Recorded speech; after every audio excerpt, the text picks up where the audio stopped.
La terre ne trompe pas, mais ne vous y trompez pas, parce que quiconque s'aventure dans le domaine agricole avec une méconnaissance de l'activité, cela peut coûter très cher. Plusieurs personnes membres de la diaspora ont lancé des projets agricoles à distance et se sont cassés la figure. Les trois cas, impossible de pouvoir entreprendre ou investir dans le domaine agricole à distance. Lorsqu'on voit les échecs dans l'entrepreneuriat agricole à distance, plusieurs personnes ne savent pas réellement la base de leur échec. Ils prennent ces échecs pour endosser sur la gestion, sur le responsable ou le chef du personnel. Mais savez-vous que si vous remplissez ces trois cas-là, vous n'êtes pas susceptible de pouvoir lancer un projet agricole à distance.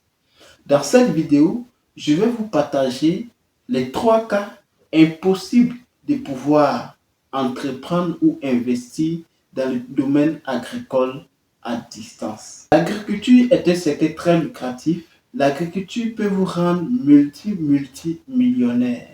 Ne dit-on pas qu'en Afrique, pour pouvoir avoir un revenu à plus de 50-80% de la marge d'investissement, c'est l'agriculture qui vient en première position. Et pareil aussi, pour pouvoir perdre beaucoup d'argent, l'agriculture peut venir aussi en première position. La terre ne trompe pas, mais ne vous y trompez pas, parce que quiconque s'aventure dans le domaine agricole avec une méconnaissance de l'activité, cela peut coûter très cher. Plusieurs personnes membres de la diaspora ont lancé des projets agricoles à distance et se sont cassés la figure. Alors, afin de pouvoir vous donner comment est-ce qu'on peut investir ou entreprendre dans le domaine agricole à distance, j'aimerais qu'on commence par ce cas-là. Pour toi qui remplis ces trois cas que je vais citer dans cette vidéo, il n'est pas conseillé pour toi d'investir à distance.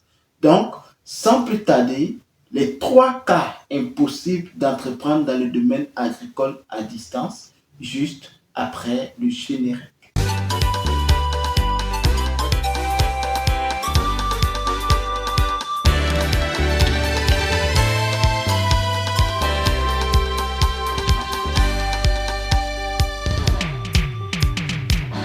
Le succès du pays, la Côte d'Ivoire, évidemment, se repose sur l'agriculture. Et l'Afrique est un continent qui regorge beaucoup de potentiel en termes d'agriculture.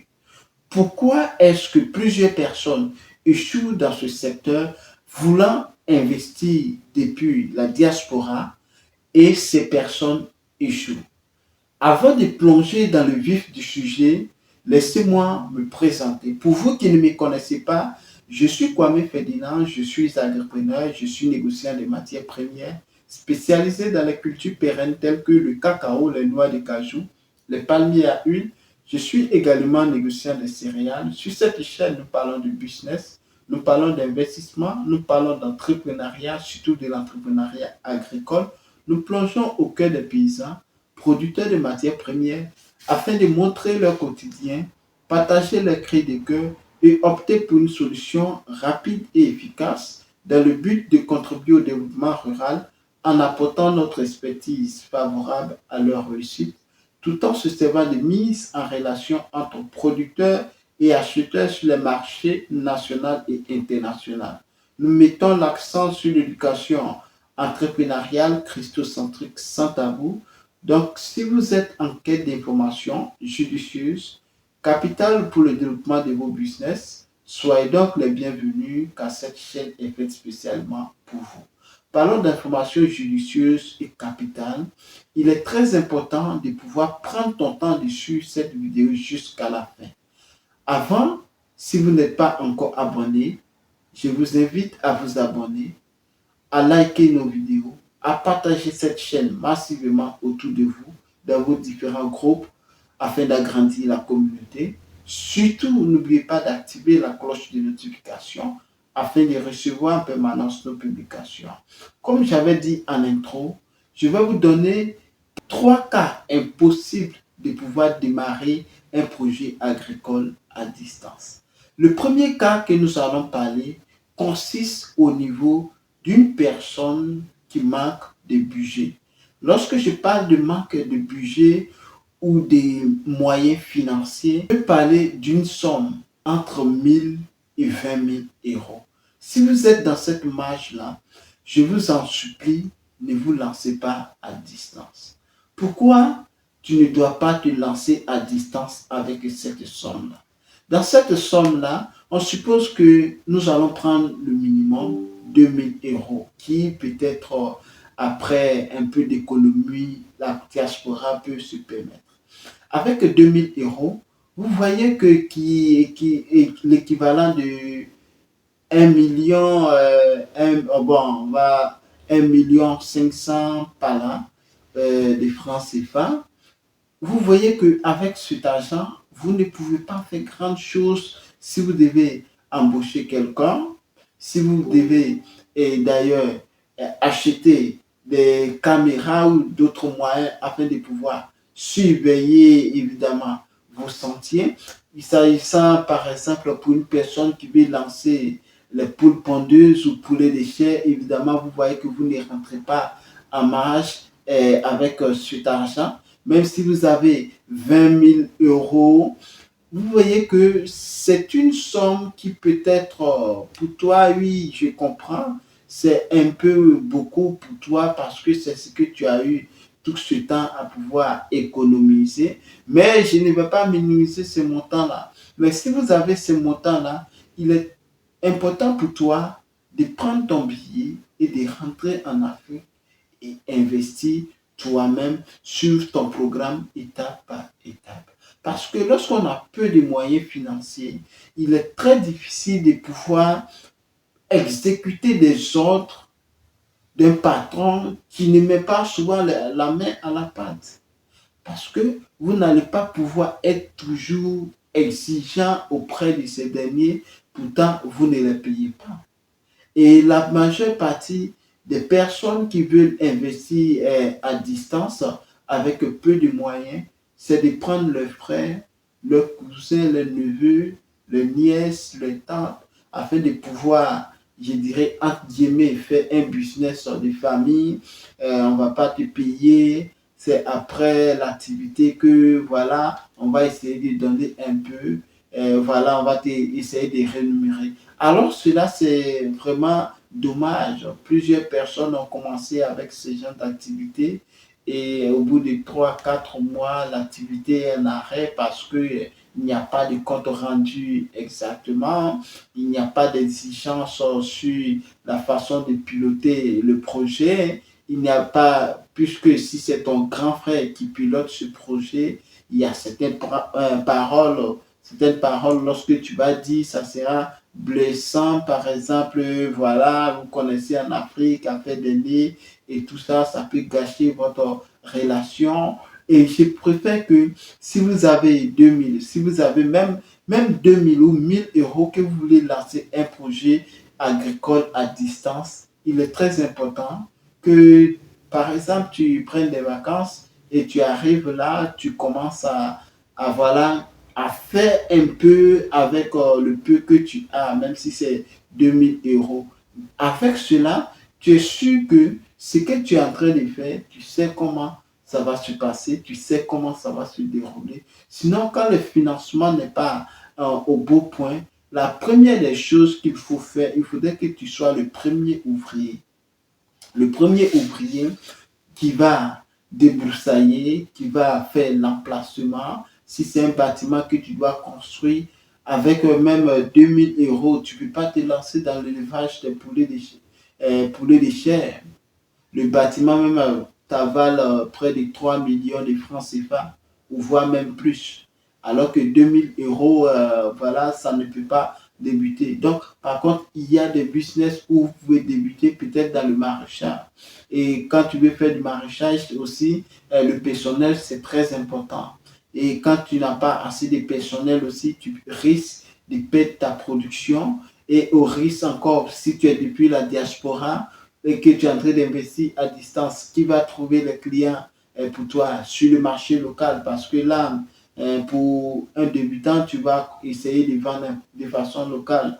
Et ce n'est pas l'employé qui est en train de se tracasser sur le champ là-bas qui va essayer de sortir encore, chercher le client. Lui, c'est un salarié, il produit, il produit. Alors que, voilà, il ne va pas penser peut-être à la commercialisation. Tu vas déléguer une autre personne pour pouvoir essayer de voir la commercialisation. Dans ce cas, tu vois que toi-même, tu es entre parenthèses de ton business. Ce sont ces personnes-là qui sont en train de se tracasser. Le jour où vous avez un problème et que la personne s'en va, peut partir même avec tes potentiels acheteurs. Et là encore, tu commences à tourner encore en boucle et essayer de pouvoir adapter ton business. Alors, il est très important quand vous avez le minimum ou un budget financier très peu, il est très important que vous-même, vous partez au pays pour pouvoir entreprendre votre business et maîtriser étape par étape afin de pouvoir avoir un peu plus d'argent et de pouvoir mettre les structures en place pour pouvoir faire une gestion à distance. Le deuxième cas qui serait impossible d'investir ou d'entreprendre dans le domaine agricole à distance, c'est pour une personne qui n'a pas la maîtrise du secteur. La non-maîtrise du secteur agricole ou, je ne sais pas, dans n'importe quel domaine, est vraiment l'handicap à toi, l'entrepreneur, de pouvoir échouer. Tu vas échouer si tu ne maîtrises pas ton secteur d'activité. Puisque je parle ici plus dans le domaine agricole, je vais prendre l'exemple pour une personne qui veut entreprendre dans la production du cacao. Je parle uniquement que de la production, quand bien même vrai que je sais qu'on doit rentrer dans la transformation.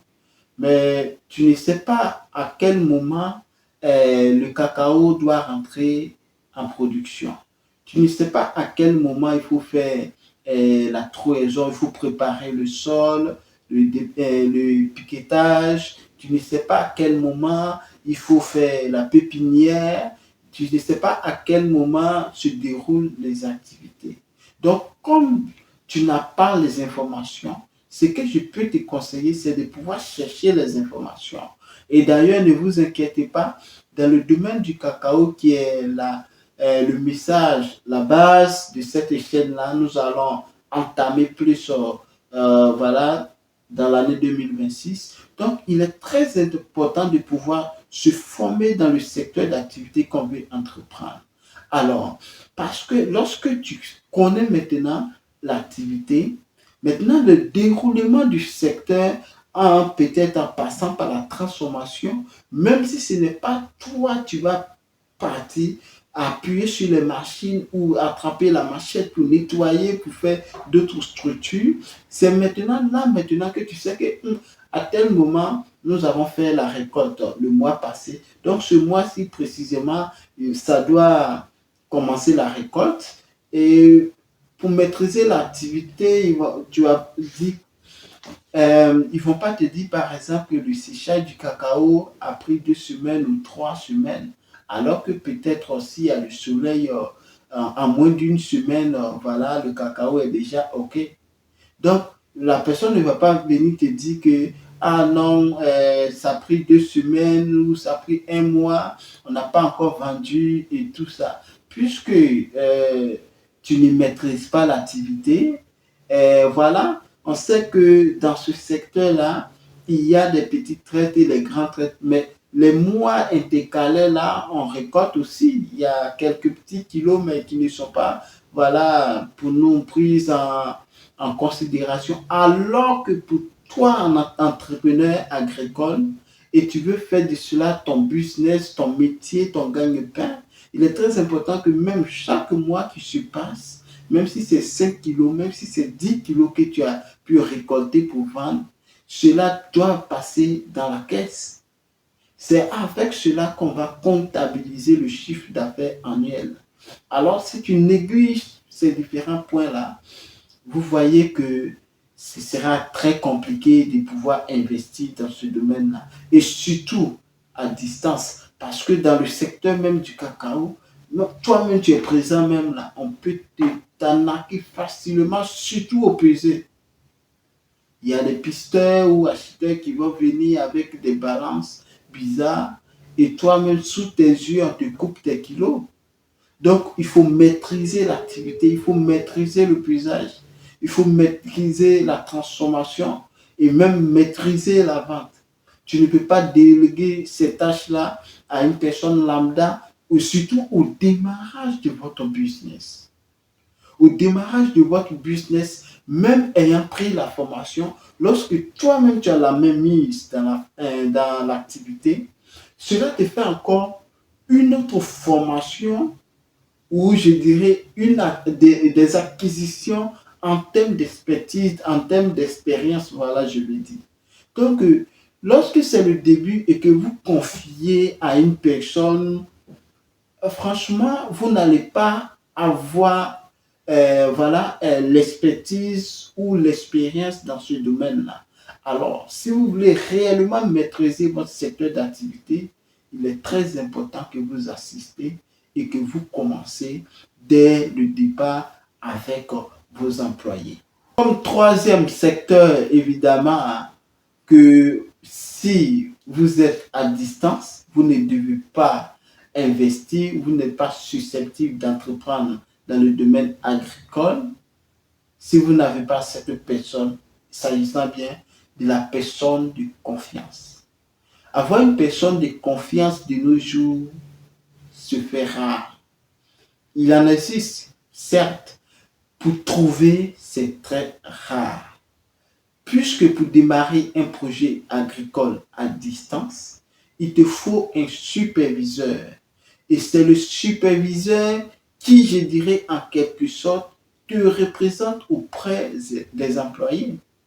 Et si le superviseur est une personne malhonnête, votre projet va tomber à l'eau. Les comptes rendus qui ne seront pas faits au bon moment, les comptes rendus qui ne sont pas faits à la bonne période, les comptes rendus qui ne sont pas faits surtout même par décalage de l'instinct du gérant et plusieurs personnes ont perdu de l'argent dans ce secteur. Je compare encore toujours en termes de personnes de confiance dans le domaine du cacao. Il y avait un monsieur qui était un pisteur qui travaillait avec son neveu. Puisque les pisteurs généralement travaillent pour des acheteurs. Et les acheteurs aussi souvent sont chargés de pouvoir donner de l'argent à ces pisteurs-là et en retour, ces pisteurs-là vont acheter et donner. Donc, c'est une activité qui est beaucoup basée sur la confiance à l'aveugle. Puisque vous savez qu'en Afrique, l'argent circule encore à gauche, à droite, pas assez de traçabilité. Donc, ce monsieur a envoyé son frère avec qui il travaillait partir voir le grand patron pour prendre de l'argent pour venir faire l'achat du cacao. Alors, ce dernier va prendre cet argent et s'enfuir du territoire national. Ce sont des cas dans le domaine du cacao, il y en a beaucoup, beaucoup, beaucoup. Et devinez bien, pour une somme de 45 millions, ce dernier avait déjà tracé son plan et quitté le pays à la moindre occasion qu'il a reçu l'argent. Et il est parti aux dernières des nouvelles militaires aux États-Unis. Alors, vous voyez que cette personne de confiance-là peut vous trahir au moment où vous-même vous n'avez pas cette connaissance, où vous n'avez même pas pensé. Il avait confiance à son frère et son frère l'a dupé. Et il était obligé d'encaisser auprès de l'acheteur. Et comme c'est un monde aussi où tous ces risques-là sont déjà calculés d'avance, raison pour laquelle il est aussi très compliqué de se lancer dans le domaine du cacao. Ça, sans mentir. Donc, avec ces gens de pertes de 45 millions, vous voyez que si vous êtes un débutant et que vous voulez rester ici en Europe, parce que vous avez entendu que le négoce est très rentable et que la saison du cacao s'annonce et que vous voulez prendre, par exemple, parce que vous, la majorité de la diaspora, vous aimez trop prendre des crédits pour faire, j'ai investi peut-être en moins d'un mois, j'ai déjà récupéré mon argent, vous prenez peut-être 20 millions de francs, 30 millions de francs pour acheter le cacao. Et lorsque ça tombe, la personne détourne votre argent, il est parti. Vous allez faire comment? Donc, cette personne de confiance, là, c'est très difficile à trouver. Et au départ, il faut être sur le terrain. Il faut tester ces personnes-là. À quel niveau ces personnes-là peuvent être testées afin de pouvoir recruter. Je ne dis pas qu'on peut tester ou voir façonner une personne de confiance, mais il y a des personnes quand même que lorsque vous allez travailler ensemble, tu peux dire ce dernier, je peux au minimum donner 60% de confiance afin de pouvoir gérer cela. Et pour pouvoir relâcher la cote, tu laisses un peu de temps à la personne de gérer quelques petits courses, quelques petits services et en fonction de cela maintenant, tu délaisses un peu jusqu'à ce que voilà, tu puisses trouver la personne idéale. Donc, si pour récapituler tout simplement, dans ces trois cas, si vous n'avez pas une personne de confiance, votre moyen financier est très peu et que vous n'avez pas la maîtrise du secteur, il est impossible pour vous de pouvoir entreprendre à distance dans n'importe quel business. Alors, mes amis, c'est juste ces trois cas. Pour toi, tu te retrouves en Europe, aux États-Unis, désirant entreprendre en 2026 dans le secteur agricole, dans n'importe quel business à distance. Si ces cas-là vous concernent, pensez-y, il ne faut surtout pas entreprendre car ce serait très dangereux pour vous. Alors, on se donne rendez-vous pour une prochaine publication. J'espère que vous avez aimé cette vidéo. Si oui, likez. Et pour toi qui n'es pas encore abonné, qu'attends-tu? Abonne-toi alors à cette chaîne et pour ne pas rater nos vidéos, n'oublie pas d'activer la cloche de notification afin de recevoir en permanence nos publications. Sur ce, prenez soin de vous. À très bientôt. À météo. Ciao.